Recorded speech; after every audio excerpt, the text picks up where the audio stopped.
Welcome all to our virtual sharing of the weekly gospel. As we prepare to listen to the sacred scriptures, let us quiet our hearts and minds, ready to receive the word of God. May these words guide us in our journey of faith.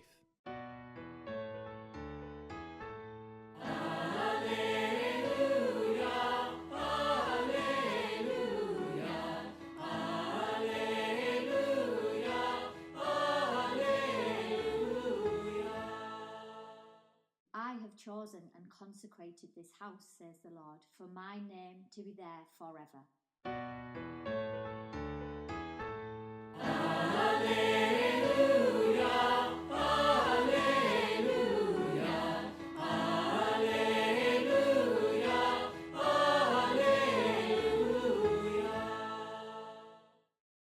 A reading from the Holy Gospel according to John.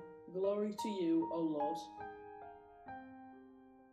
The Passover of the Jews was at hand, and Jesus went up to Jerusalem.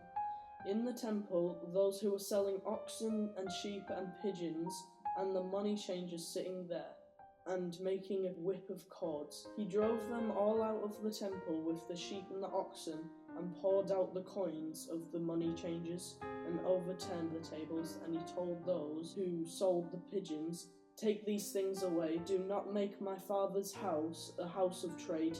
His disciples remembered that it was written, "Zeal for your house will consume me." So the Jews said to him, "What sign do you show us for doing these things?" Jesus answered them, "Destroy this temple, and in 3 days I will raise it up." The Jews then said, "It has taken 46 years to build this temple, and you will raise it up in 3 days." But he was speaking about the temple of his body, and therefore he was raised from the dead. His disciples remembered that he had said this, and they believed the scripture and the word Jesus had spoken. The Gospel of the Lord. Praise to you, Lord Jesus Christ.